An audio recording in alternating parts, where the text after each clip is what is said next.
Assalamualaikum warahmatullahi wabarakatuh. Salam sehat selalu. Jumpa lagi kita dalam kuliah hukum, serial hukum pers, bagian ketiga. Pokok pembahasan perkuliahan kita pada video bagian ketiga ini adalah ancaman pidana kebebasan pers. Nah, apa yang dimaksud dengan kebebasan?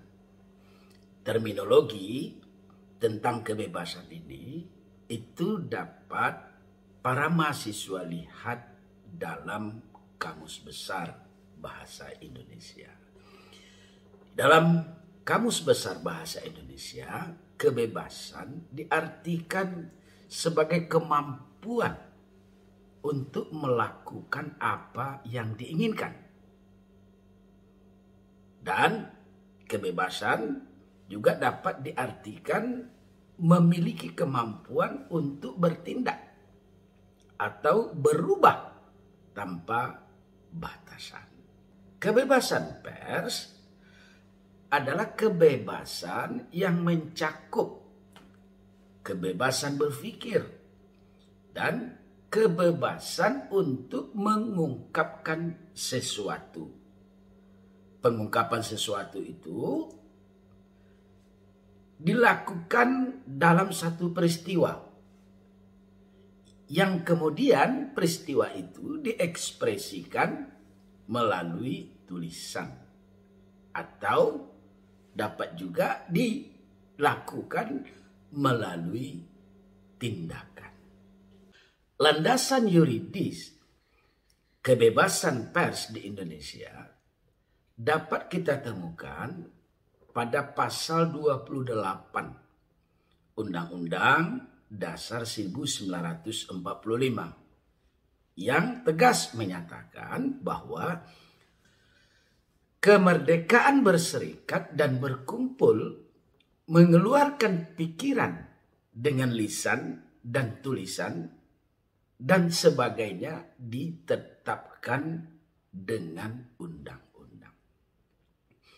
Ini norma asli sebelum Undang-Undang Dasar 1945 diamandemen oleh MPR pada tahun 1999 sampai tahun 2002. Lalu setelah dilakukan amandemen, pasal ini diperluas mulai dari 28A, 28B, sampai kepada 28J. Terkait dengan kebebasan pers, kita bisa mencermati pasal 28F yang menyatakan bahwa setiap orang berhak untuk berkomunikasi dan memperoleh informasi untuk mengembangkan pribadi dan lingkungan sosialnya, serta berhak untuk mencari, memperoleh, memiliki, menyimpan, mengolah, dan menyampaikan informasi dengan menggunakan segala jenis saluran yang tersedia. Nah, kalau kita cermati norma yang ada di dalam pasal 28F ini, ada beberapa elemen yang patut kita garis bawahi, terutama pada kata untuk mencari, memperoleh, memiliki, menyimpan, mengolah, dan menyampaikan informasi dengan menggunakan segala jenis saluran yang tersedia. Redaksional pada norma pasal 28F ini mengingatkan kita pada terminologi wartawan dan terminologi pers yang tercantum di dalam pasal 1 Undang-Undang nomor 40 tahun 1999 tentang pers, yang pada video bagian kedua tentang azas, fungsi, hak, dan peranan pers itu sudah saya jelaskan secara detail. Di samping terminologi wartawan dan terminologi pers di dalam Undang-Undang nomor 40 tahun 1999 itu, jaminan kebebasan pers juga ditindaklanjuti oleh diktum menimbang dari Undang-Undang Pers. Hanya saja pada diktum menimbang kata yang dipakai adalah kemerdekaan pers, bukan kebebasan pers. Pada diktum menimbang itu dijelaskan A. Kemerdekaan pers merupakan salah satu wujud kedaulatan rakyat dan menjadi unsur sangat penting untuk menciptakan kehidupan bermasyarakat, berbangsa, dan bernegara yang demokratis, sehingga kemerdekaan mengeluarkan pikiran dan pendapat seperti tercantum dalam pasal 28 Undang-Undang Dasar 1945 harus dijamin. B. Dalam kehidupan bermasyarakat, berbangsa, dan bernegara yang demokratis, kemerdekaan menyatakan pikiran dan pendapat sesuai dengan hati nurani dan hak memperoleh informasi merupakan hak azazi manusia yang sangat hakiki yang diperlukan untuk menegakkan keadilan dan kebenaran, memajukan kesejahteraan umum, dan mencerdaskan kehidupan bangsa. C. Pers nasional sebagai wahana komunikasi massa, penyebar informasi, dan pembentuk opini harus dapat melaksanakan azas, fungsi, hak, kewajiban, dan peranannya dengan sebaik-baiknya berdasarkan kemerdekaan pers yang profesional, sehingga harus mendapat jaminan. Jadi Undang-Undang nomor 40 tahun 1999 merupakan turunan dari Undang-Undang Dasar 1945, khususnya terkait dengan pasal 28F yang tadi saya sampaikan.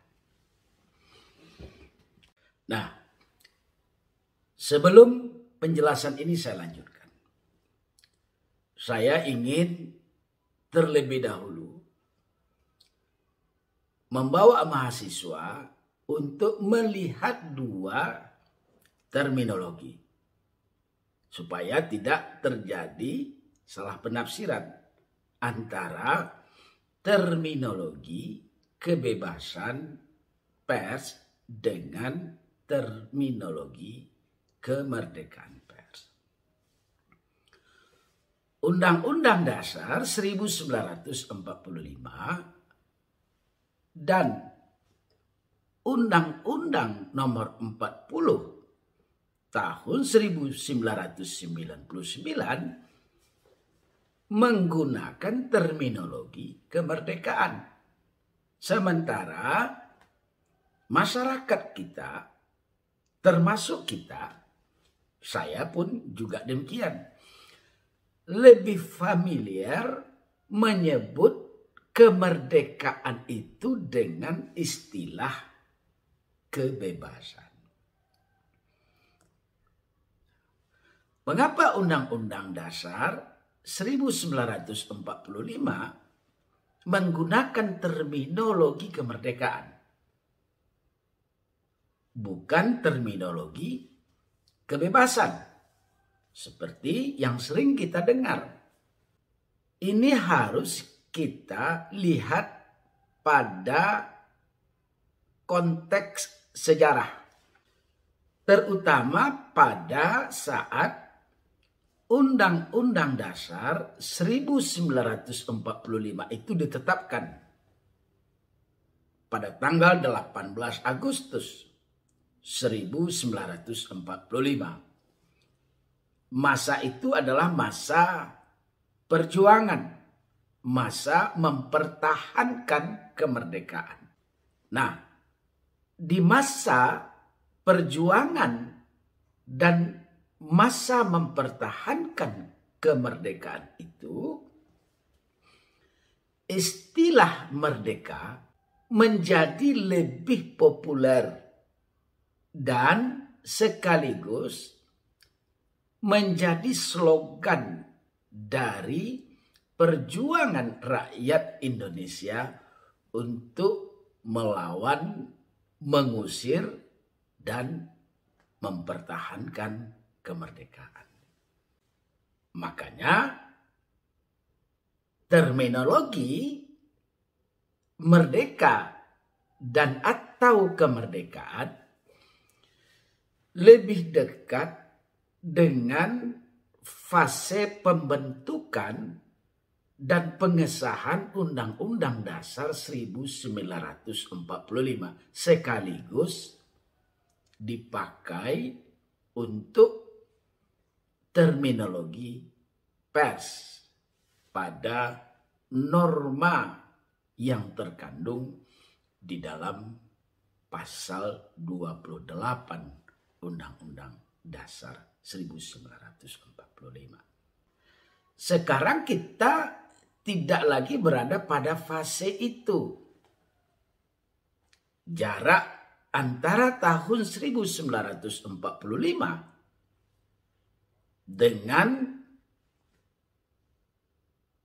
Orde Reformasi sudah jauh. Terminologi kebebasan lebih populer dibandingkan dengan terminologi kemerdekaan. Di samping itu, terminologi kebebasan sangat berkait kelindan dengan hak asasi manusia. Dikaitkan dengan kebebasan pers, maka kebebasan itu merupakan manifestasi dari hak asasi manusia. Terutama hak yang terkait dengan kebebasan berpendapat, kebebasan berekspresi yang disampaikan melalui tulisan maupun dengan lisan atau tindakan. Itulah mengapa dua terminologi itu muncul dalam konstelasi pers untuk menyebut pers bebas atau pers merdeka. Sekarang kita masuk kepada ancaman pidana kebebasan pers. Ada kesalahpahaman dari sebagian pekerja pers yang kurang tepat memaknai istilah kebebasan pers itu. Mereka beranggapan bahwa pers yang bebas adalah pers yang lepas dari jerat hukum. Pers yang bebas seolah-olah dijadikan senjata untuk melaksanakan kegiatan jurnalistik, sehingga di dalam mencari, memperoleh, memiliki, sampai kepada menyebarluaskan informasi, sebagian orang-orang pers menganggap dirinya tidak dapat dihukum.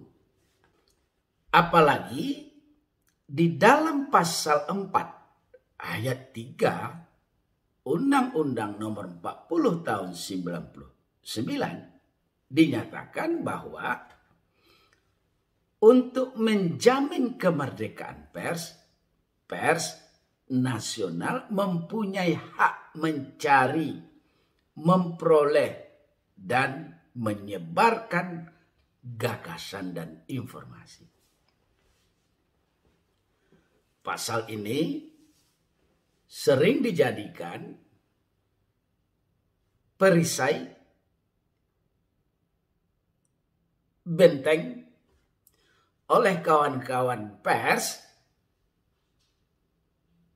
untuk melaksanakan kebebasan di dalam melakukan peliputan, wawancara, atau investigasi reporting. Memang pers itu bebas dan wartawan di dalam melakukan kegiatan jurnalistik dijamin hak-haknya. Apalagi sekarang sudah ada undang-undang tentang keterbukaan informasi publik. Akan tetapi, seperti yang pernah saya singgung dalam video ajar terdahulu, kebebasan itu tidak bersifat absolut. Kebebasan itu tetap dibatasi oleh undang-undang. Kebebasan itu juga harus disertai dengan tanggung jawab sosial kepada masyarakat dan lingkungannya. Itulah sebabnya dari 18 pasal Undang-Undang Nomor 40 tahun 1999 ada satu pasal yang mengatur tentang ancaman pidana. Jadi ancaman pidana pers ini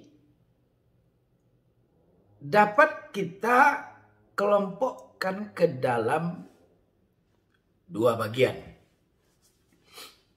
Yang pertama, ancaman pidana yang bersumber dari internal pers.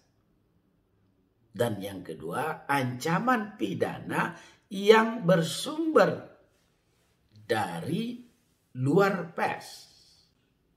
Ancaman pidana yang bersumber dari dalam pers atau internal pers, itulah yang terdapat di dalam pasal 18 Undang-Undang Nomor 40 tahun 1999. Sementara ancaman pidana yang terdapat di luar pers atau eksternal pers itu terdapat di dalam banyak peraturan perundang-undangan. Baik kita undang-undang hukum pidana maupun dalam undang-undang informasi transaksi elektronik ataupun di dalam undang-undang lainnya seperti undang-undang tentang perseroan terbatas, undang-undang pornografi, dan lain-lain. Nah, sebenarnya selain Undang-Undang nomor 40 tahun 99, ancaman pidana yang bersumber dari internal juga terdapat di dalam Undang-Undang Penyiaran. Undang-Undang Penyiaran ini khusus untuk media elektronik seperti televisi dan radio. Kita hanya akan membahas Undang-Undang nomor 40 tahun 1999. Terkait dengan Undang-Undang Penyiaran, saya minta mahasiswa mempelajari dan mendalaminya sendiri. Oke, sekarang ancaman yang bersumber dari internal pers. Undang-Undang nomor 40 tahun 1999. Pasal 18. Pasal 18 itu mengatur 3 ayat.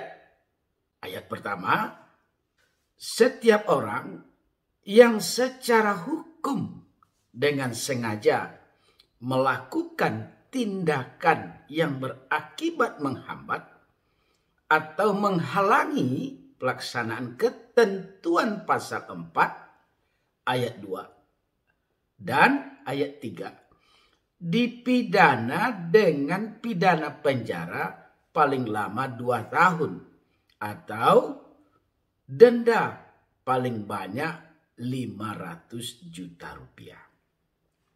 Oke, mari kita telaah elemen yang terdapat di dalam ancaman pidana ini. Elemen pertama adalah setiap orang, ingat, siapapun dia yang sifatnya melawan hukum, yang dilakukan dengan sengaja, yang menghambat atau menghalang-halangi pelaksanaan ketentuan pasal 4 ayat 2 dan ayat 3. Mari kita lihat pasal 4 ayat 2 dan ayat 3. Ayat 2 menegaskan terhadap pers nasional tidak dikenakan penyengsoran, pemberedelan atau pelarangan penyiaran. Ayat 3, untuk menjamin kemerdekaan pers, pers nasional mempunyai hak mencari, memperoleh, dan menyebarluaskan gagasan dan informasi. Kesimpulannya, orang yang melakukan penyensoran, pemberedelan atau melarang penyiaran itu dilakukan dengan sengaja, maka tindakan tersebut oleh pasal 18 dianggap melakukan perbuatan melawan hukum dan ia dapat diancam dengan ancaman pidana penjara paling lama 2 tahun atau denda paling banyak 500 juta rupiah.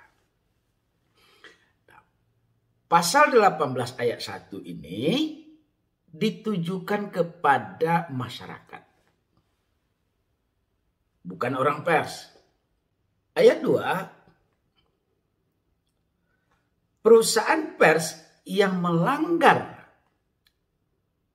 ketentuan pasal 5 ayat 1 dan ayat 2 serta pasal 13 dipidana dengan pidana denda paling banyak 500 juta rupiah. Mari kita lihat pasal ini ditujukan kepada internal pers atau perusahaan pers. Beda dengan ayat 1 yang addressnya dialamatkan kepada masyarakat. Ayat 2 dialamatkan kepada perusahaan pers. Sekarang kita lihat pasal 5. Pasal 5 ayat 1 berbunyi, pers nasional berkewajiban memberitakan peristiwa dan opini dengan menghormati norma-norma agama dan rasa kesusilaan masyarakat serta azas praduga tak bersalah. Ayat 2, pers wajib melayani hak jawab. Ada hal yang harus kita cermati di dalam pasal 5 ayat 1 ini. Yaitu perintah yang diberikan kepada pers untuk 1. Menghormati norma-norma agama dan rasa kesusilaan masyarakat. Yang kedua, tetaplah pada azas praduga tak bersalah. Yang ketiga, melayani hak jawab. Apabila ketiga komponen ini dilanggar oleh pers di dalam melakukan kegiatan jurnalistik, maka perusahaan pers dapat dipidana dengan pidana denda paling banyak 500 juta rupiah. Ini kalau dikenakan kepada perusahaan pers di zaman sekarang, itu bisa bangkrut juga perusahaan pers. Apalagi media-media online yang tayang di daerah.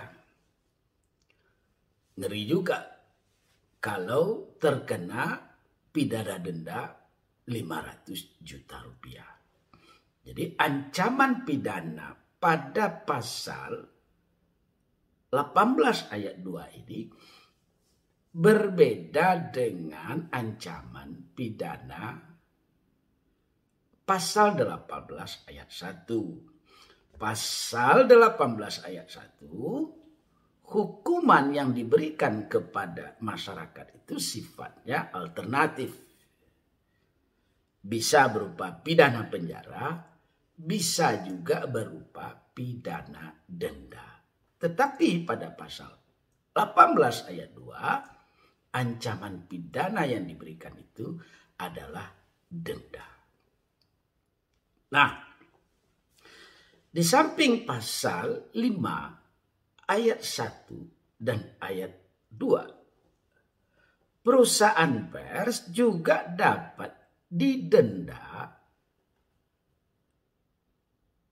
paling banyak 500 juta rupiah apabila melanggar pasal 13. Apa pasal 13?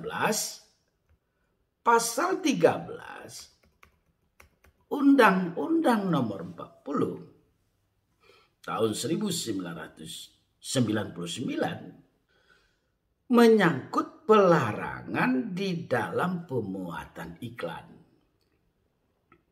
Perusahaan pers itu dilarang memuat iklan yang berakibat merendahkan martabat satu agama dan atau mengganggu kerukunan hidup antar umat beragama serta bertentangan dengan rasa kesusilaan masyarakat. B. minuman keras, narkotika, psikotropika, dan zat adiktif lainnya sesuai dengan ketentuan peraturan perundang-undangan yang berlaku. C. Peragaan wujud rokok atau penggunaan rokok. Pasal 13 ini lebih kepada konten, isi dari iklan yang dilarang dimuat oleh perusahaan pers itu. Tidak boleh memuat iklan yang sifatnya merendahkan martabat suatu agama, mengganggu kerukunan hidup antar umat beragama, serta yang bertentangan dengan kesusilaan masyarakat. Termasuk iklan yang kontennya memperagakan minuman keras, narkotika, psikotropika, dan zat adiktif lainnya. Juga peragaan wujud rokok atau penggunaan rokok. Jadi kalau para mahasiswa ingin membuat iklan di media, jangan pasang iklan Anda sedang merokok. Kalau di medsos kan sering itu. Kita lihat ada foto, ada video yang sedang merokok, asapnya mengepul, tidak diblur.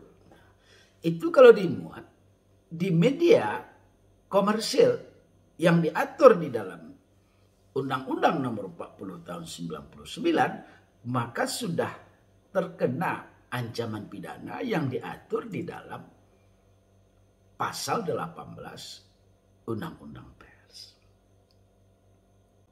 Ayat 3 dari Pasal 18 Undang-Undang Nomor 40 Tahun 99 adalah perusahaan pers yang melanggar ketentuan Pasal 9 ayat 2 dan Pasal 12 dipidana dengan pidana denda paling banyak 100 juta rupiah.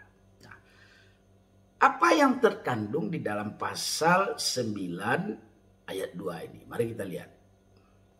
Pasal 9 ayat 2 berbunyi, setiap perusahaan pers harus berbentuk Badan Hukum Indonesia. Pasal ini terkait dengan pendirian perusahaan pers. Sekarang ini untuk mendirikan pers itu relatif lebih mudah. Tidak ada izin yang diterbitkan oleh pemerintah seperti yang terjadi pada masa Orde Baru. Di masa Orde Baru itu ada yang namanya SIUP, Surat Izin Usaha Penerbitan Pers, yang waktu itu dikeluarkan oleh Departemen Penerangan. Dan untuk mendapatkan SIUP itu luar biasa susahnya, karena terlalu banyak persyaratan yang harus dipenuhi oleh mereka yang akan mendirikan perusahaan pers. Termasuk juga syarat-syarat untuk menempatkan pemimpin redaksi dan pemimpin perusahaan. Di era reformasi, sejak terbitnya Undang-Undang Nomor 40 Tahun 99 ini, semua persyaratan itu dibuang, tidak dipakai lagi. Maka penggantinya oleh Undang-Undang Pers cukup dengan Badan Hukum Indonesia. Nah, apa saja Badan Hukum Indonesia itu? Profesor Bagir Manan, ahli hukum tata negara, yang mendalami masalah-masalah hukum pers ini, Badan Hukum Indonesia itu hanya ada 3. 1, perseroan terbatas atau PT. Yang kedua, yayasan. Dan yang ketiga, koperasi. Tetapi belakangan, Dewan Pers mengharuskan supaya untuk mendirikan perusahaan pers, badan hukum yang akan dibentuk adalah PT. Sementara dua badan hukum lainnya, yayasan dan koperasi, itu sudah tidak dipakai lagi. Kalau dulu ada yang mendirikan perusahaan pers ini dengan CV, firma. Sekarang CV dan firma itu pun tidak dipakai lagi untuk Badan Hukum Indonesia. Nah, hal lain yang juga patut untuk dicermati adalah Badan Hukum perusahaan terbatas yang akan dijadikan untuk mendirikan perusahaan pers itu adalah badan hukum yang secara khusus, ingat ya, secara khusus memang didirikan untuk perusahaan pers. Tidak boleh unit usaha yang tercantum di dalam pasal 3 Akte Pendirian Perusahaan Pers itu dicampur aduk dengan unit usaha lain. Misalnya konstruksi, pertanian, perindustrian, pertambangan, perumahan, dan lain-lain. Dulu kawan-kawan saya yang mendirikan perusahaan pers banyak mencampur adukkan unit usaha perusahaan pers itu dengan bidang-bidang lain. Tapi setelah Dewan Pers gencar melakukan standarisasi perusahaan pers untuk keperluan verifikasi media, maka badan hukum perusahaan pers itu berdiri secara tunggal. Tidak boleh dicampur aduk dengan unit-unit usaha pers lainnya. Nah, itulah ancaman pidana bagi kebebasan pers yang bersumber dari internal pers. Dalam hal ini, Undang-Undang Nomor 40 Tahun 1999. Tentu saja sumber-sumber internal pers lainnya yang mengancam kebebasan pers itu ada. Di antaranya tadi saya sampaikan Undang-Undang Penyiaran, juga Kode Etik Jurnalistik. Sekarang kita masuk ke ancaman pidana bagi kebebasan pers yang bersumber dari eksternal. Nah, yang bersumber dari eksternal ini banyak, berbagai peraturan perundang-undangan. Dulu ketika saya ingin melakukan penulisan disertasi terkait dengan kebebasan pers, saya sempat mempelajari banyak peraturan perundang-undangan yang itu menjadi ancaman bagi kebebasan pers. Orang-orang pers menyebut dengan istilah ranjau-ranjau kebebasan pers. Banyak sekali pasal-pasal di dalam kitab undang-undang hukum pidana yang itu membuat situasi pers menjadi tidak liberal. Pada pembahasan perkuliahan ini, saya hanya mengambil beberapa norma yang sangat populer dan sering dijadikan dasar bagi aparat penegak hukum untuk memproses laporan-laporan masyarakat yang masuk terkait dengan media. Nah, paling tidak ada tiga ancaman itu yang mesti diwaspadai. Ancaman pertama adalah pasal 27 dan pasal 28 Undang-Undang Informasi Transaksi Elektronik. Pasal 27 ini terutama ayat 3 yang menyatakan Setiap orang dengan sengaja dan tanpa hak mendistribusikan dan atau mentransmisikan dan atau membuat dapat diaksesnya informasi elektronik dan atau dokumen elektronik yang memiliki muatan penghinaan dan atau pencemaran nama baik.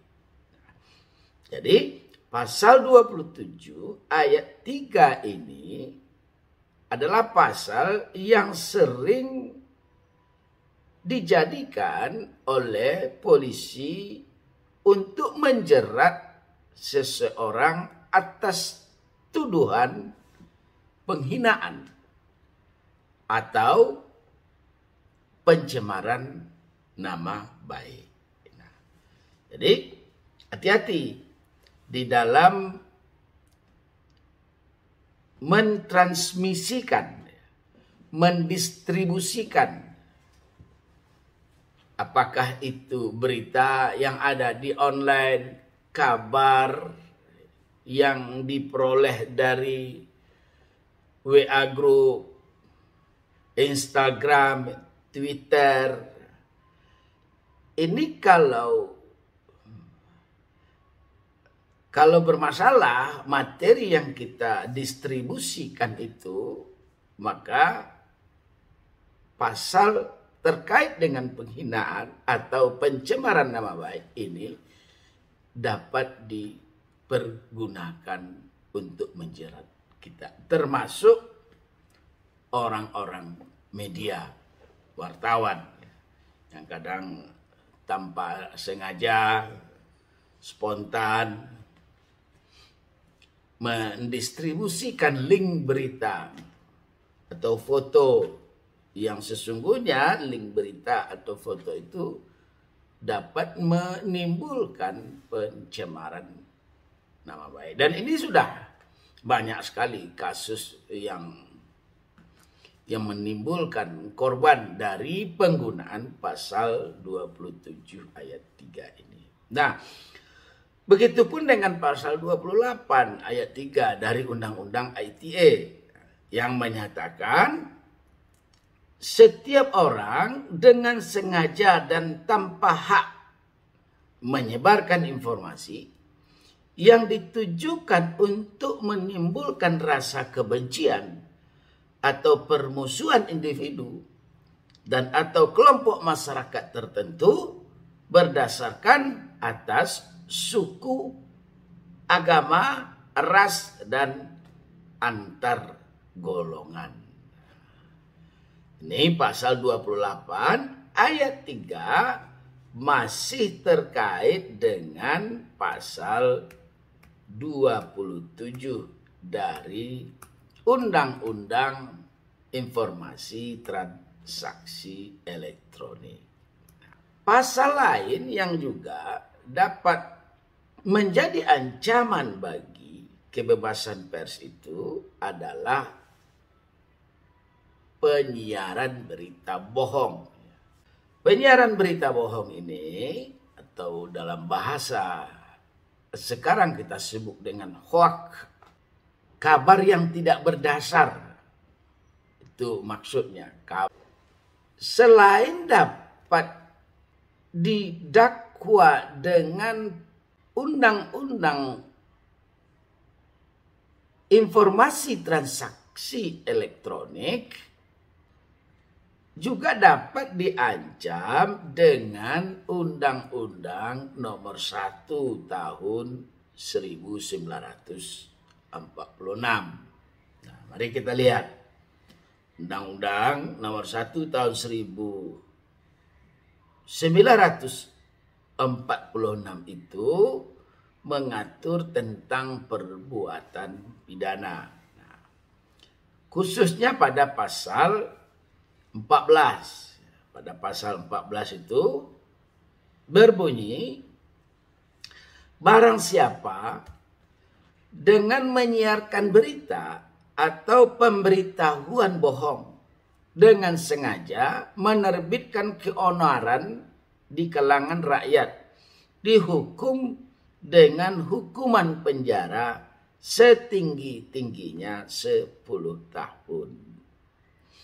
Itu pasal 14 ayat 1. Nah, pada ayat 2 juga disebutkan, barang siapa menyiarkan suatu berita atau mengeluarkan pemberitahuan yang dapat menerbitkan keonaran di kalangan rakyat, sedangkan ia patut dapat menyangka bahwa berita atau pemberitahuan itu bohong, dihukum dengan penjara setinggi-tingginya 3 tahun. Jadi kalau kita cermati pasal ini, kita sudah tahu bahwa berita itu bohong, tak benar, tidak berdasar, tidak ada faktanya. Tapi kita sebarluaskan juga, kita terbitkan juga. Sehingga ketika dia terbit, maka dia dapat menimbulkan keonaran di tengah-tengah masyarakat. Ini dapat dijerat dengan pasal 14 ayat 1 dan 2. Kemudian pasal 15 masih dari undang-undang yang sama, berbunyi, barang siapa menyiarkan kabar yang tidak pasti atau kabar yang berkelebihan atau tidak lengkap, sedangkan ia mengerti setidak-tidaknya patut dapat menduga bahwa kabar demikian akan atau mudah dapat menerbitkan keonaran di kalangan rakyat, dihukum dengan hukuman penjara setinggi-tingginya 2 tahun. Nah, ini terkait dengan keonaran dalam Undang-Undang Nomor 1 Tahun 1946. Kendati undang-undang ini sudah lama, sehari setelah Indonesia merdeka, tapi sekarang undang-undang ini masih tetap dipakai dan belum dicabut. Nah, di samping pasal yang mengatur soal berita bohong di dalam Undang-Undang Nomor 1 Tahun 1946, pasal lain yang juga dapat menjerat orang yang diduga melakukan hoaks adalah pasal 28 ayat 2 dari Undang-Undang Informasi dan Transaksi Elektronik. Dan di dalam pasal 28 ayat 2 itu ditegaskan bahwa setiap orang dengan sengaja dan tanpa hak menyebarkan informasi yang ditujukan untuk menimbulkan rasa kebencian atau permusuhan individu dan atau kelompok masyarakat tertentu berdasarkan atas suku, agama, ras, dan antar golongan.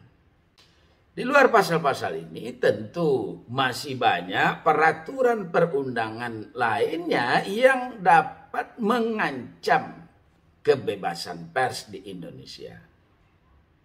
Tadi di awal perkuliahan sudah saya sampaikan ada KUHP, ada undang-undang tentang perfilman, ada undang-undang tentang perseroan terbatas, ada undang-undang tentang pornografi, ada Undang-Undang Nomor 1 Tahun 1946, ada Undang-Undang tentang keterbukaan informasi publik, ada Undang-Undang tentang informasi transaksi elektronik, dan juga banyak lagi norma-norma lain yang itu sesungguhnya membuat kebebasan pers menjadi terganggu. Kalau kita lakukan pembahasan secara detail terhadap ancaman pidana bagi kebebasan pers ini, maka akan terlalu banyak waktu yang harus kita sediakan untuk itu. Kenapa? Karena ranjau yang dapat mengancam kebebasan pers itu pasalnya menyebar di banyak peraturan perundang-undangan. Saya kira demikian episode video bagian ketiga serial Hukum Pers tentang ancaman bagi kebebasan pers di Indonesia ini. Mudah-mudahan dapat dipahami dengan baik. Terima kasih atensi dan kebersamaannya. Mohon maaf. Billahi taufiq wal hidayah. Wassalamualaikum warahmatullahi wabarakatuh.